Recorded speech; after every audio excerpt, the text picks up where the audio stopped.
Hello आणि नमस्कार. Growing मॉममध्ये तुम्हा सर्वांचं स्वागत आहे. सकाळची सुरुवात एकदम सुंदर झाली होती. आज प्रसन्न असं छान वातावरण होतं आजूबाजूला, कारण की पाऊस पडून गेलेला आहे, तर थोडंसं छान वाटतं. पण तरी देखील मधून गरम होतं आहे, कारण ऊनही बरंचसं येतं. आणि झाडाला सुंदर असं गुलाबाचं फूल आलं होतं. आता सध्या उन्हाळा येऊन गेल्यानंतर फुलाची जी साईज आहे थोडी कमी झालेली. पाणी तरी त्याला जास्त देऊ नये, खूप प्रचंड उन्हाळा होता, त्यामुळं फुलाची साईज जरा कमी झाली आहे. तर आंघोळ वगैरे आवरलेली, सगळं आवरलेलं आहे. रुद्र फिरून आलेला. चला तर कामाला सुरुवात करते, कारण की तो झोपला आहे आता.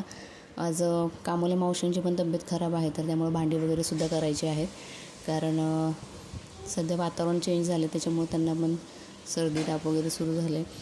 तर पहिल्यांदा म्हटलं किचन ओट्यावरचं सगळं क्लीन करून घेऊया.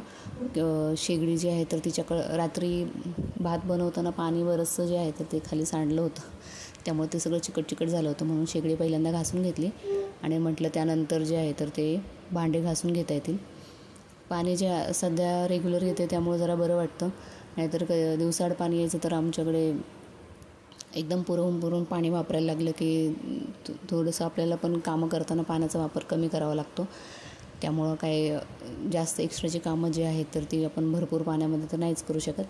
तरी देखील पाण्याचं मुबलक प्रमाणात उपलब्ध असलं तरीसुद्धा पाण्याचा वापर आपण हा जपूनच केला पाहिजे, कारण की इथं राहायला आल्यापासून आमच्या लक्षात येतं की पाणी किती महत्त्वाचं आहे. त्याच्या आधी आम्ही जिथे राहायचो तिथे काय होतं की पाणी कमीत कमी दिवसातून 2 तास तरी यायचं आणि रेग्युलर यायचं. त्यामुळं बरीचशी कामं पाणी असतानाच होऊन जायची आणि त्यामुळे एवढं पाण्याचं काही वाटायचं नाही. पण आता इथे खूप स्टोअर करून ठेवावं लागतं आणि कधी अचानक सांगतात की दुसऱ्या दिवशी येणार नाही, त्यामुळं स्टोअर केलेलंच बरं राहतं. शेगडी वगैरे क्लीन करून घेतली. आता पावसाळा सुरू होते, तर म्हटलं की पाणीसुद्धा गरम करून पिऊया, उकळून पिऊया. आम्ही काही फिल्टरचं पाणी वापरत नाही, तर म्हटलं आता कमीत कमी उकळलेलं पाणी जे आहे तर ते तरी वापरायला हवं. सुरुवात तर करायला हवी आता, कारण थोडीशी मेहनत लागते, पण उकळलेलं पाणी जरा बरं राहील आपल्यासाठी. आता पावसाळा येतो आहे म्हटल्यानंतर, तर म्हणून मी कळशी तापवायला ठेवली. तर हंडा जो आहे तर तो पितळाचा आहे, तर आणि हंड्यात पाणीसुद्धा तापवत नाहीत, त्याच्यामुळं मग मी कळशीतच पाणी तापवून घेतलं आणि ते उकळायला ठेवलं. आणि नंतर म्हटलं दुसरीकडे चहा ठेवूया, कारण की मला आता चहाची लहर आली होती. रुद्र झोपलेला होता, म्हटलं थोडंसं निवांत चहा घेता येईल. तर साईड बाय साईड लायटर जे थोडंसं खराब झालं ना, तर ते लवकर पेटतच नाही आहे, त्यामुळं मग माचीसनेच पेटवलं आणि दुसरीकडे चहा ठेवला. आणि गवती चहा होता, तर तो गवती चहा घेऊन आले चहा ठेवण्यासाठी आमच्याकडे. ह्यावेळेस कुंडीत खूप छान वाढला आहे गवती चहा, नाहीतर याच्या आधी आम्ही जेव्हा गवती चहा लावायचो ना तो जळून जायचा. तर मस्त मग नंतर चहा घेतला निवांत.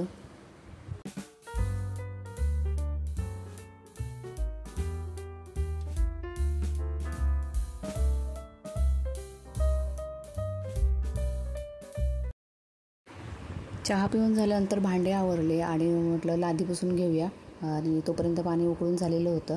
दुसरीकडे दूध तापायला ठेवलेलं आणि भांडे लावून नंतर घेता येईल म्हटलं, तोपर्यंत पाणी निथळेल त्यातलं.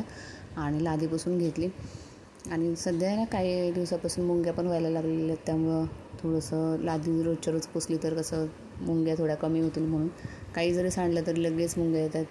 आणि लादी वगैरे पुसून घेतली. त्यानंतर आधीचे कालचे सुकलेले कपडे काढले, म्हटलं त्यांच्या घड्या घालून ठेवता येतील. मशीनला कपडे ड्राय केले होते, तर ते कपडे जे आहेत तर ते वाळत घालायचे.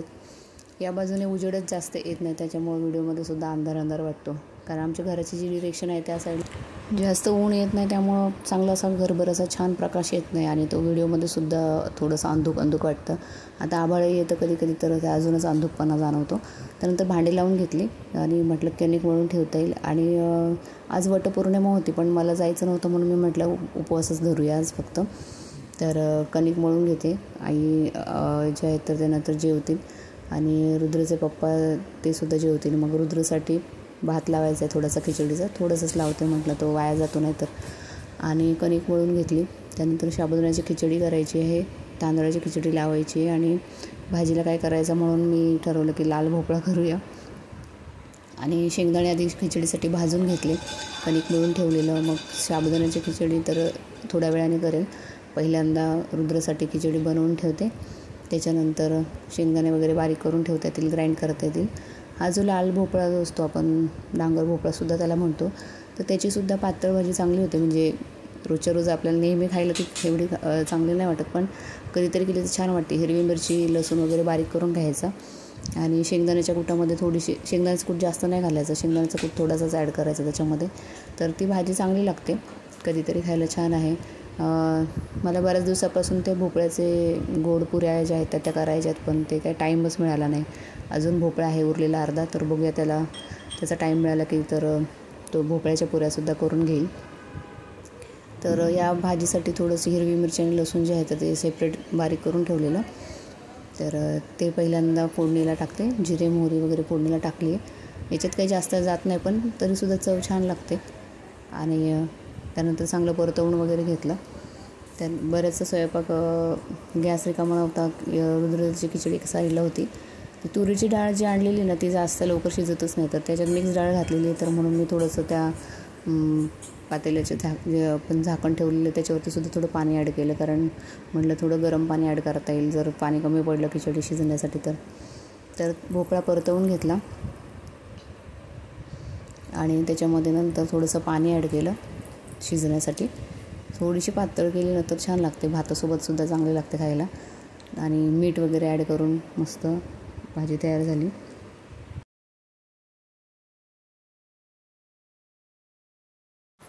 आज काही एक्स्ट्राची कामं केली नव्हती. आज फक्त स्वयंपाक आणि आपलं जे रोजचं लादीपुसणं वगैरे हे सगळंच कामं केली, कारण ह्याच्यातच वेळ गेला नाही. तर ठीक आहे, कधी कधी असं होऊ शकतं. त्यानंतर खिचडीसाठी बटाटे वगैरे सोलून घेतले आणि मग म्हटलं शेवटी खिचडी करता येईल. त्यानंतर चपात्या करून घेतल्या. रुद्रचं आणि भाजी बनवून झालेली होती. मी व्हॉईस ओव्हर करायला घेतल्या, तर रुद्रची आता मस्ती सुरू आहे. तो म्हणतो माझ्यासोबत खेळ. तर नंतर चपात्या वगैरे उरकून घेतल्या आणि तेव्हासुद्धा चपात्या करताना रुद्र खेळत होता माझ्यासोबत. तर ठीक आहे, तर ह्या ब्लॉगमध्ये इतकंच. भेटूया नवीन ब्लॉगमध्ये. असेच ब्लॉग पाहण्यासाठी चॅनलला सबस्क्राईब करा. Bye bye.